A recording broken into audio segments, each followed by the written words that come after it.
अगर आपको लगता है कि वर्ल्ड पॉलिटिक्स प्रेडिक्टेबल हो गई है तो डोनाल्ड ट्रंप ने फिर से प्रूफ दे दिया है कि बिल्कुल भी नहीं बॉस।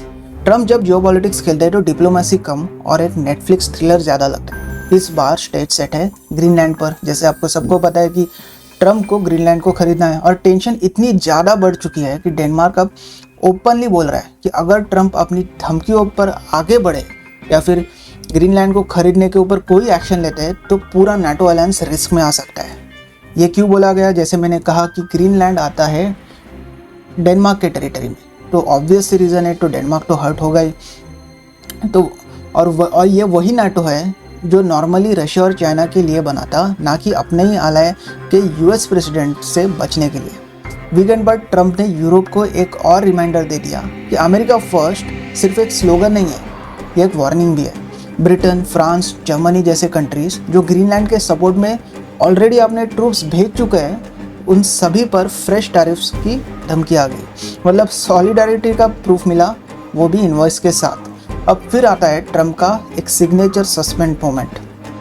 वर्ल्ड इकोनॉमिक्स फोरम के लिए डावोस निकलने से पहले जब रिपोर्टर्स ने उनको पूछा कि अब ग्रीनलैंड के लिए आप कितनी दूर जा सकते हैं, मतलब कोई उस पर एक्शन लेना चाहते हैं या किस लिमिट तक या किस एक्सटेंट तक आप जा सकते हैं, तो उनका जवाब एक लाइन में था, you will find it out.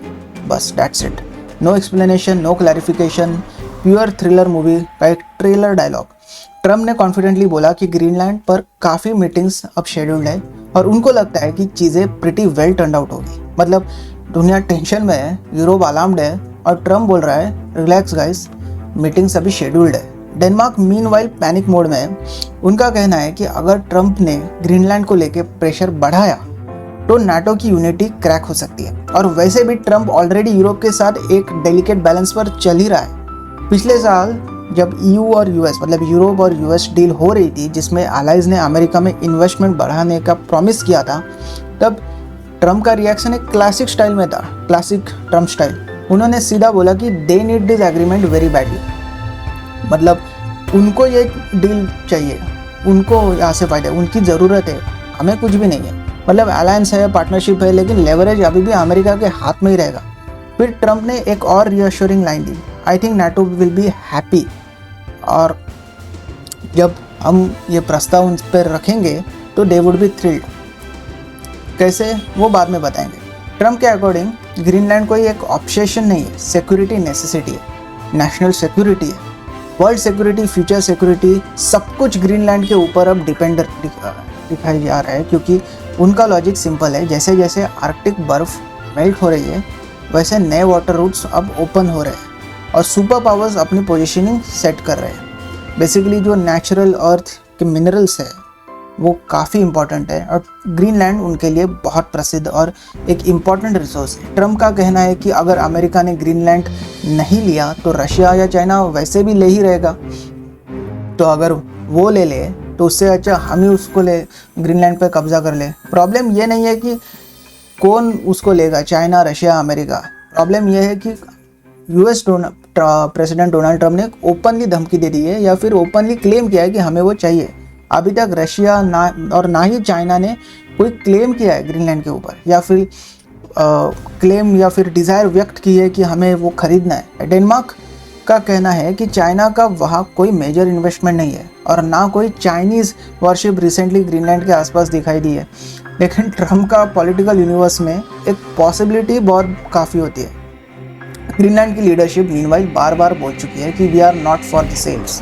Clearly, loudly and repeatedly they have been saying कि हम बेचना नहीं चाहते ग्रीनलैंड को। जब ट्रंप से पूछा गया कि ग्रीनलैंड के लोग तो इस प्लान के अगेंस्ट है, तो उनका जवाब आया, when I speak to them I am sure they will be thrilled. Confidence ऐसे जैसे वेडिंग प्रपोजल ऑलरेडी एक्सेप्ट हो चुका हो, अब बस अनाउंसमेंट होना बाकी है। अब फिर ड्रामा का यूरोपियन चैप्टर शुरू होता है। अब ये ड्रामा का यूरोपियन चैप्टर शुरू होता है ट्रंप के ग्रीनलैंड गैम्बिट से फ्रस्ट्रेट होके डेनमार्क के एक एमपी ने सब कुछ ओपनली बोल दिया, बिना कोई डिप्लोमेसी, बिना कोई फिल्टर, बिना कोई शुगर कोटिंग। यूरोपियन पार्लियामेंट के सेशन के दौरान डैनिश लॉ मेकर एंडर्स विट्सेन ने ट्रंप को डायरेक्टली एड्रेस करते हुए बोल दिया, Greenland is not for sale mister president, F of. अब ये एफ ऑफ का मतलब क्या है आप सभी लोग जानते हैं और ये गाली को मैं पूरा नहीं करना चाहता क्योंकि यूट्यूब स्ट्राइक भी आ सकती है। और लेकिन ये एफ ऑफ एक प्रॉपर गाली के रूप में प्रॉपर तरीके से बिना कोई फिल्टर बिना कोई बीप उन्होंने बोल दिया, डायरेक्ट अनफिल्टर्ड वायरल वर्दी। विस्टेसेन ने रिमाइंड किया कि ग्रीनलैंड पिछले 800 साल से डैनिश किंगडम का हिस्सा है, इंटीग्रेटेड टेरिटरी है, कोई क्लियरेंस सेल आइटम नहीं है या फिर किसी रियल एस्टेट डील या वेबसाइट पे वो लिस्टेड नहीं है कि कोई भी आके उस पर क्लेम करे या फिर खरीदने की इच्छा एक्सप्रेस करके उस पर एक्शन ले। और फिर उन्होंने वो लाइन बोल दी जो ट्रम्प के रियल एस्टेट लैंग्वेज में एक परफेक्ट ट्रांसलेशन जैसे फिट होती है, और वो भी एक गाली के रूप में।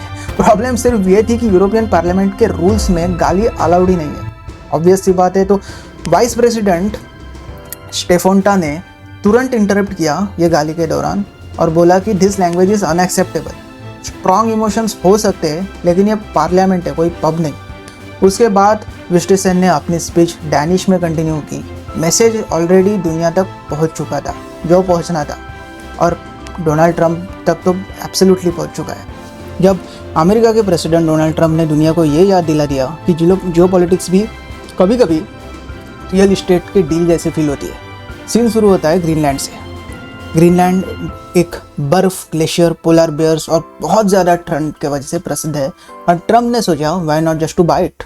सुनने में ये एक जोक लगता होगा, लेकिन जब ये जोक या ये स्टेटमेंट व्हाइट हाउस से निकलता है तो ये एक जोक नहीं होता है, ये एक डिसीजन मेकिंग ट्रायम्फ होता है।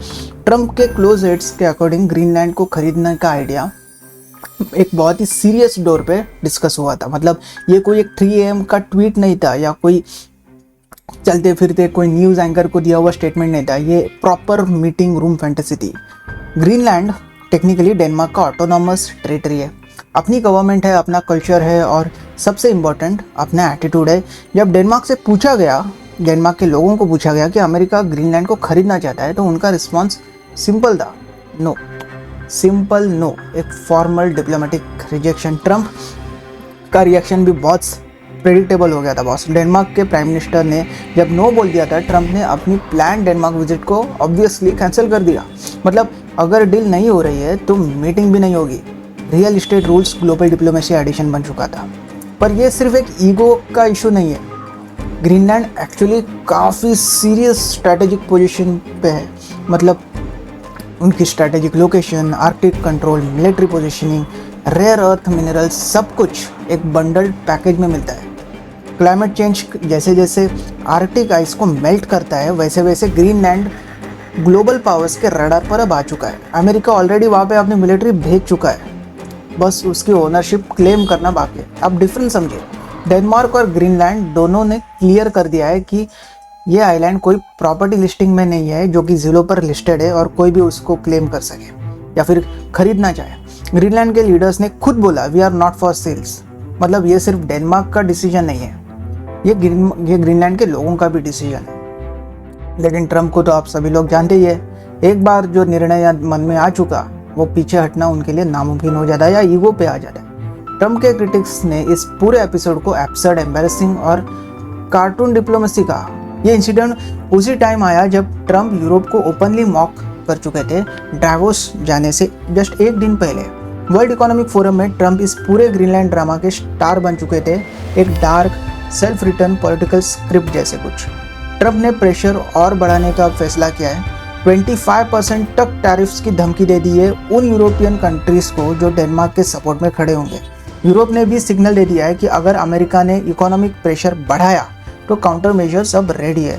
इस पूरी कहानी का बॉटम लाइन सिंपल है, ट्रम्प के लिए ग्रीनलैंड सिर्फ आइलैंड नहीं है, ये पावर प्रोजेक्शन है, फ्यूचर पोजीशनिंग है और एक लाउड मैसेज है पूरे दुनिया को कि अमेरिका नेगोशिएशन टेबल पे भी डोमिनेशन चाहता है। यूरोप के लिए ये एक सॉवरेनिटी का सवाल हो गया है, डेनमार्क के लिए ये एक नेशनल डिग्निटी का इशू हो चुका है और ग्रीनलैंड के लिए ये एक आइडेंटिटी और ऑटोनॉमी का मैटर बन चुका है, और नाटो के लिए ये एक ऑकवर्ड साइलेंस बन चुका है। वर्ल्ड पॉलिटिक्स कभी बोरिंग होती है बस तब जब डोनाल्ड ट्रम्प बोलना बंद कर दे, और जैसे ही ट्रम्प बोलना चालू करता है तो ग्लोबल डिप्लोमेसी का टोन ब्रेकिंग न्यूज़ से डायरेक्ट स्टैंड अप कॉमेडी में शिफ्ट हो जाता है। आज की कहानी भी कुछ ऐसी है।